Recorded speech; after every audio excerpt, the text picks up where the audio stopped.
I first met my ex's sister back in high school when she started going out with my best buddy during our senior year. She got pregnant and they tied the knot. Shortly after high school, I enlisted in the military. I served for 6 years before getting medically discharged. That's when my ex and I started dating. I landed a decent job that required me to travel a couple of times a month for up to 10 days of a stretch. While we were doing some last-minute wedding prep, a text from her sister popped up on her phone. It read, "Have you told your boyfriend about your fling with your ex? If you don't spill the beans tonight, I will tomorrow." I asked her, "What's this about?" She tried to brush it off. I kept pushing her for the truth and she finally admitted that she had bumped into him during her bachelorette party, but insisted that nothing happened. It was a clear lie. When she fell asleep, I decided to go through her phone. I found texts and pictures with him dating back to when we first started seeing each other. They would hook up every time I was away on work trips. I sent the evidence to my phone. I woke her up, confronted her, and ended the relationship right there. She tried to play the victim, but I showed her one of the screenshots of her and her ex in my bed.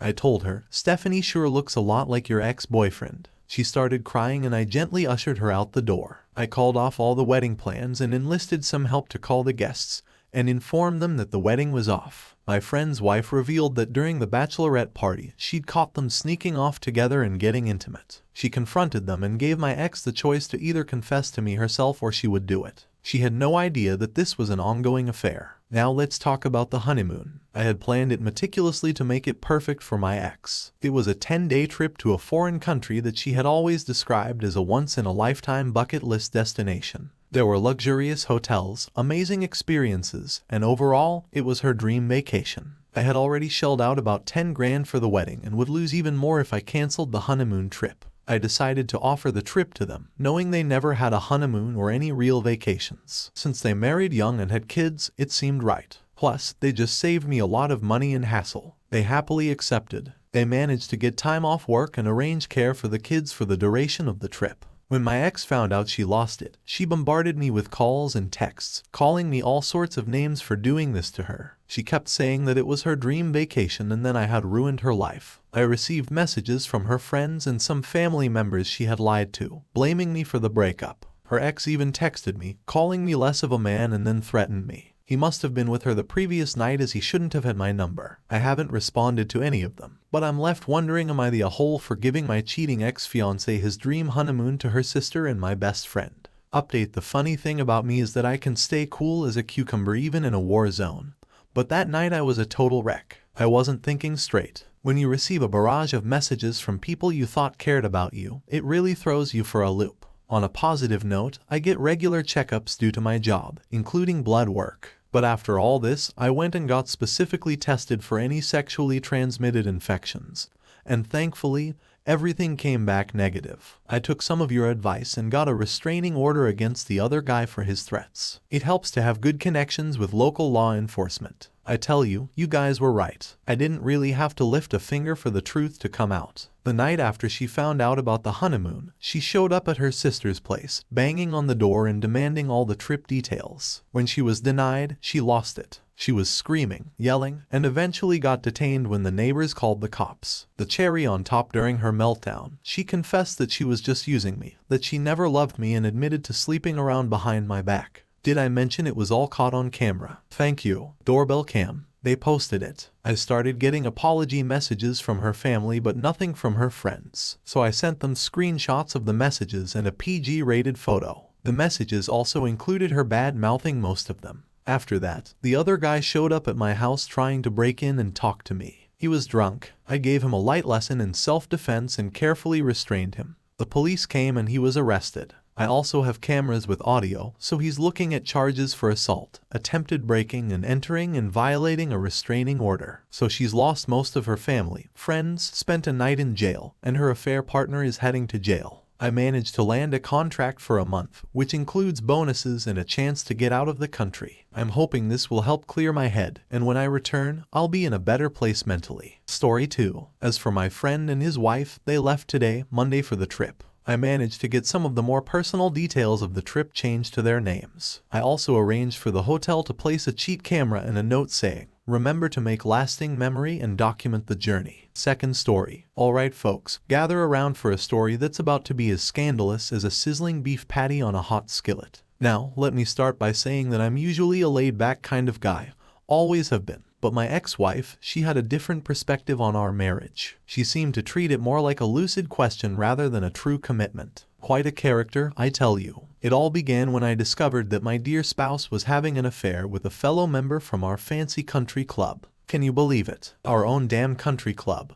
where we spent countless Sundays playing golf and enduring those never-ending brunches. And guess who it was? None other than Frank, the husband of that obnoxious duo, Frank and Darla. Quite the soap opera, isn't it? Now, how did I uncover this secret? Well, it wasn't through some sneaky private investigator or a sudden burst of supernatural intuition. It was all thanks to her own incompetence. She had foolishly stored revealing photos and lovely emails in a secret email account on her phone, thinking she had covered her tracks. She believed she was the modern-day Mata Hari, but boy, was she wrong. When I confronted her, she played the innocent card, denying everything until I laid my cards on the table. The photos, the emails, it was like witnessing a fragile porcelain doll shatter into pieces. All her facade crumbled, and she begged for my forgiveness. Quite the performance worthy of an Oscar. But I wasn't buying any tickets to that show. I made it clear to her that she was only sorry because she got caught, not because she genuinely regretted her actions. Her face turned pale, as white as a sheep. She asked me what my intentions were. I responded with a satisfying silence. It felt like being in a battle and you wouldn't give away your strategies to the enemy, right? That's exactly how I saw it. I had declared a silent war that lasted a week. I acted as if everything was normal while she was a bundle of nerves,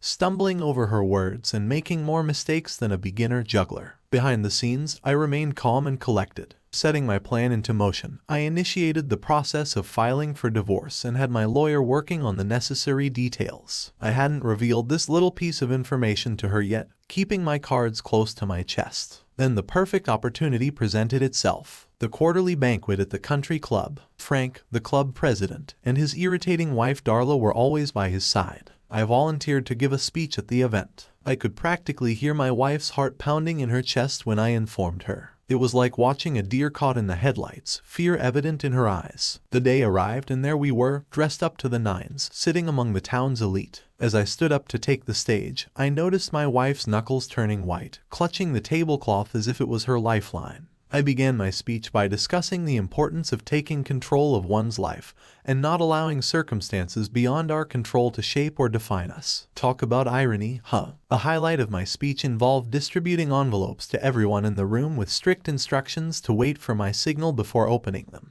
The tension in the air was so thick you could practically slice it with a knife. All eyes anxiously shifted between the envelopes and me. My wife's expression resembled someone who had just encountered a ghost. Beads of sweat trickled down her forehead as she tightly held onto her unopened envelope while my speech reached its conclusion. Finally, I gave the command. The room fell into a hushed silence as members of the country club tore open their envelopes, and then chaos erupted. The envelopes contained the very pictures and emails I had discovered, exposing Frank's betrayal for all to see. My wife's deceit was laid bare and poor Darla was left in a state of shock, witnessing her husband's treachery. All the skeletons that had been hiding in the closet were now dancing under the harsh spotlight. Frank appeared as if he had just swallowed a bug, his face turning a sickly shade of green. As for Darla, she stared at the photos as if they were some extraterrestrial artifact, her face transitioning from pale to flaming red. In my wife, well, she found herself right in the eye of the storm, her wide eyes reflecting pure horror. The aftermath was just as chaotic as you can imagine. Frank, the once beloved club president, was swiftly stripped of his title, faster than a race car, zooming down a straightaway in the span of a single evening.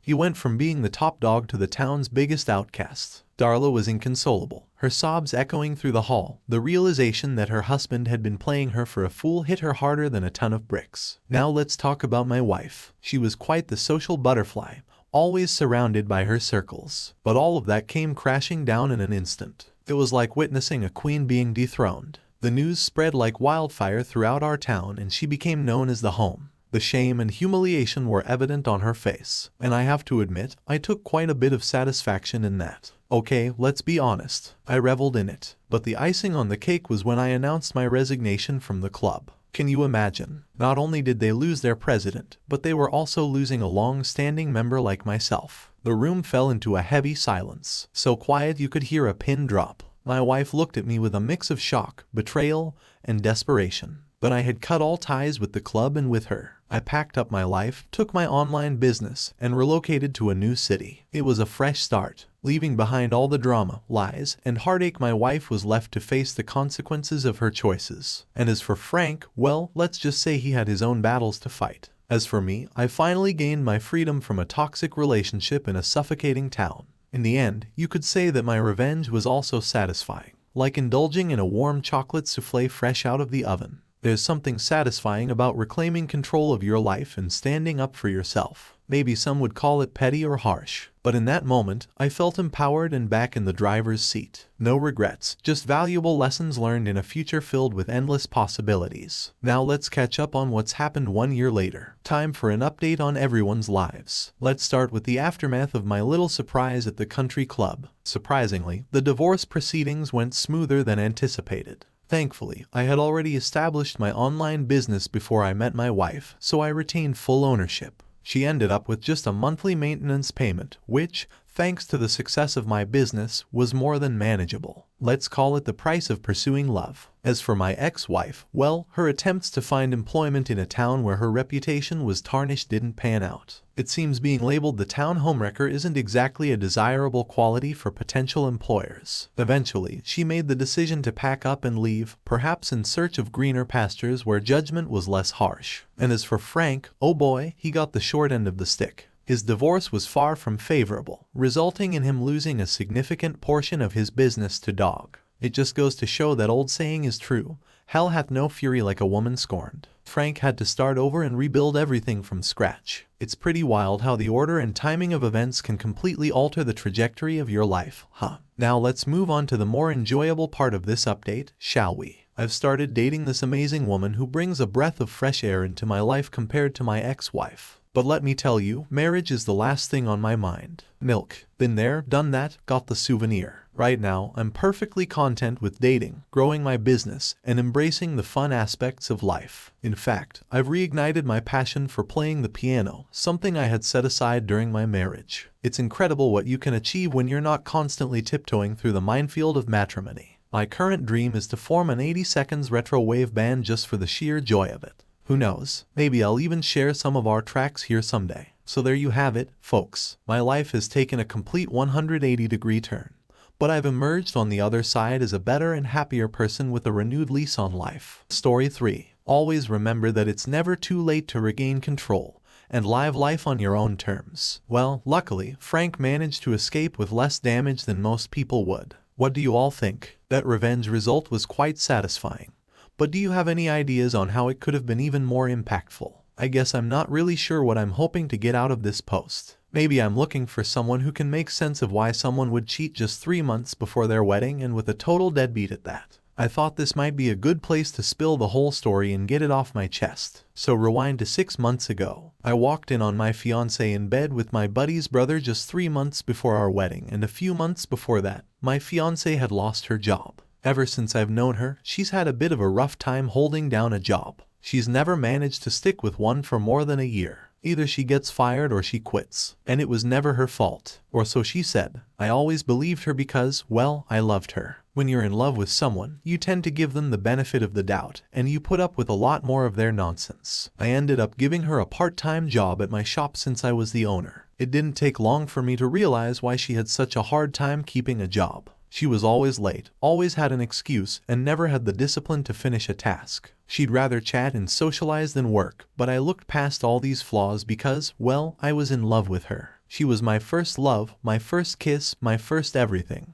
We've grown so much together over the past 6 years. Sure, we had our rocky moments, but I genuinely believed she was the one I wanted to spend the rest of my life with. I couldn't and still can't imagine anyone else in my life. But she's left me with no other choice. 3 weeks before D-Day, we had our wedding shower. It was nerve-wracking, stressful and all that, but we really did have a great time. We appreciated all the family and friends who came to show their support. It was our first event leading up to our May wedding, and it made everything feel much more real. During that time, we were often visiting the house of my best friend, whose younger brother had recently moved in with him. My fiancé struck up a friendship with him. This 21-year-old, let's call him Brendan now. Brandon is my best friend's younger brother, so even though some folks might raise an eyebrow at their partner being pals with someone of the opposite sex, I didn't think much of it. Brandon was living with his brother in a 2-bedroom house. He didn't have a job, so his brother was letting him crash there since he had the extra room, and Brandon wasn't keen on living with their mom anymore. Brandon's a pretty quiet, shy,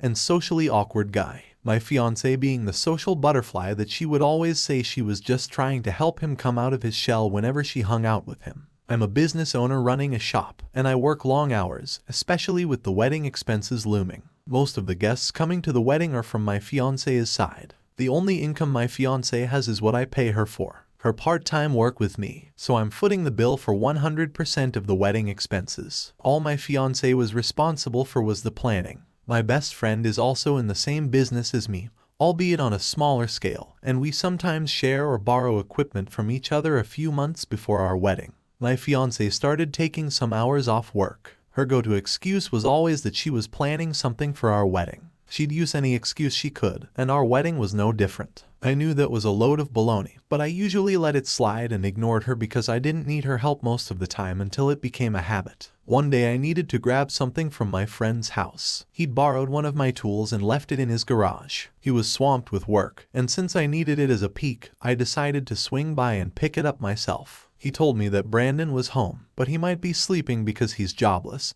so he didn't want me knocking on his door all day. So he gave me his keys to let myself in and grab what I needed from his garage. I closed my shop before I left because I didn't have anyone to watch my store. My fiancée made her usual excuse that she was going to meet the planner for our wedding. It was supposed to be a quick drive to my friend's house. His garage door wasn't working, so I had to go through his front door, then through his corridor to access his garage. As I was walking towards the garage, that's when I heard moaning. It was clearly the sound of a woman. I smiled because I thought Brandon had scored. I didn't think he was capable of pulling a woman because he was so quiet and shy. Never in my wildest dreams did I expect the woman to be my fiancée. I moved through the garage as quietly as possible to not make any disturbance after I grabbed what I needed. I headed back to the front door to exit the house, but stopped halfway when I recognized the sound of my fiancée. Immediately, it all added up in my head. I placed the tool on the corridor and slowly tiptoed closer to the room where the sound was coming from. The room wasn't far from the corridor, so after a few steps, I was right at the front door. Another clue that confirmed it was my fiancée was her shoes at the front of the door. Now I was certain it was her, and I was close enough to recognize that my fiancée was the woman moaning. I twisted the doorknob to open it, but it was locked. I had to force my way in and broke the lock. As soon as I forced myself in, I saw my fiancée trying to cover herself behind Brandon was holding a clothes hanger to protect themselves. It's kind of funny looking back, but it wasn't funny to me at the time. When they realized the person who just barged in was me, my fiancée stepped out from behind him and started apologizing. At first she said it was a drunken mistake. It had never happened before. She knew she messed up and so on. I asked her if this is what she's been doing when she leaves the shop. Is this her idea of wedding planning? I asked her how long this had been going on, and she lied, saying it was the first time I wanted to give Brandon a piece of my mind, but the kid is so weak and fragile that it's hard to believe he made a move on my fiancée. I figured she was the one who initiated it. I remember feeling a deep pain realizing that for the past few months I'd worked so hard to make enough money to pay for the wedding. And here she was messing around with another guy. Nothing hurts more than finding out that all my efforts have been in vain. We were arguing in Brandon's room when he slipped away. I realized that having a conversation with her was pointless because she was lying through her teeth, even though she'd been caught red-handed. The more she lied, the angrier I became, and it started affecting me physically. My knees were shaky and they felt like they would buckle. I started hyperventilating and stormed out of my friend's house to get some fresh air. I rang my buddy and spilled the beans about what I just discovered. I asked him how long he'd known about this. He swore on his daughter's life that he was as shocked as I was. I was at a loss for what to do next. I didn't feel like heading back to work that day, so I hit the bar to grab a drink and clear my head. My friend tried to reach me, but I was too lost in my thoughts to answer. I felt like a complete fool for not suspecting anything. I felt like a dunce for trying to marry someone I thought I knew, after being together for 6 years. I thought that was enough time. My love for her had blinded me to her true colors. She could be selfish and demanding, and sometimes she'd put me down in front of our friends. But man, I was so head over heels for her that I didn't notice these flaws. All her negative traits started to stand out, things that I was totally blind to before I caught her cheating. Now they were as clear as day. I'd fooled myself into thinking that her job hopping was because her bosses were hitting on her, and when she turned them down, they'd fire her. That was one of the many excuses she'd feed me, and I swallowed it hook, line, and sinker because I was in love with her. In the days that followed, she tried to convince me that we didn't have to call off the wedding and that she would never talk to him again. She said that I'm the one she wanted to be with and that she did this because I wasn't giving her the words of affirmation and affection she craved. And then I was always working. I told her that someone has to work around here. I was working for us to have a wedding. And Brandon was always available because he's jobless. I can't help but believe that this affair has been going on for a while. She insists. I walked in on the first time, but they'd been spending a lot more time together lately, and I've tried to overlook it, as I always thought they were just best friends. Once I told her that we had to part ways and I wanted her out of my house. Her whole demeanor changed. Then it became, now that I've had time away from this house, I realize this isn't what I want. And I've been a coward by not telling you I've not wanted to be with you for a while. Honestly, it's painful. I found out, so she never wanted to be with me yet. She was about to marry me in 3 months. We've already sent invitations to family and friends. Clearly she was with me for what I could provide for her. She seemed to regret it at first, but that regret and guilt that she felt the first day has completely seemed to dwindle away because it became clear to her that we are no longer going to get married, and that I was going to kick her out of my house. She tried to rile me up by saying that she was going to move in with Brandon, who's unemployed, shy, and can't even hold down a job, is mooching off his brother, and she's planning to move in with him. Brandon is living off his older brother, and they're both going to leech off him. I told her that she didn't think her affair through. I had a hunch that my best friend wouldn't risk our friendship by letting her stay while she was packing her things to leave my house. I reminded her that she was fired. She retorted by saying that my business sucks and spouting all sorts of nasty things about my business. The same business that has been feeding her for the past month. Fast forward 3 weeks later, she's moved the last of her things out of my house and taken 2 of our 4 dogs with her. My house was a wreck as she took all of our living room furniture, our bedroom, TV, dining room table, etc. a grant. She paid for some of it prior to us moving in together, and some was given to us by her godmother. However, she is taking every possible thing that she's justified in taking.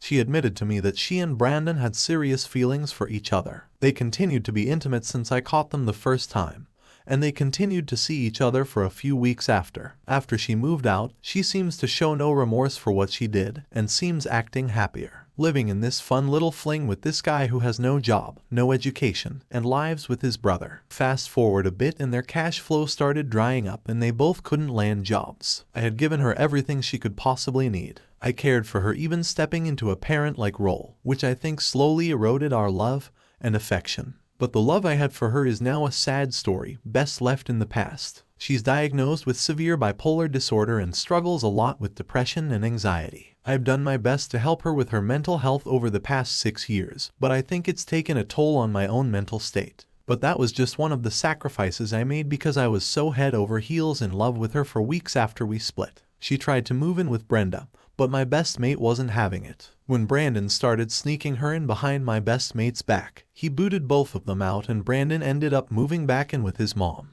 It took about 2 months for the rose-colored glasses to come off, and then she realized she'd made a mistake. She called me and apologized, but I felt like my trust had been shattered and I needed time to sort through my feelings. I think she only felt regret because she had to move back in with her parents and start job hunting. I was crushed when I caught her cheating, and the wedding cancellation hit her heart because most of the invites were sent to her family members. She tried to spin lies about why we broke up, even claiming we were both cheating on each other. But I sent a Facebook message to all her friends and relatives that I knew, telling them the truth. I took a financial hit because I'd already put down payments on some of the wedding expenses. Over the past few months, I've been focusing on myself, hanging out with friends and family, and starting to piece my life back together. I thought about my ex-fiancé a lot. I knew I couldn't just erase what had happened about 2 months ago. She reached out to me out of the blue. She apologized again for what she had done and confessed that she had made a massive mistake. She said that she still had feelings for me and wanted to try to mend things. She told me that she and Brandon were no longer a thing. She suggested that we should take it slow and rebuild trust, promising that this time things would be different and she would do whatever it took to repair our relationship. I told her that I've moved on and there's no one doing the trail she put me through. Started seeing someone else.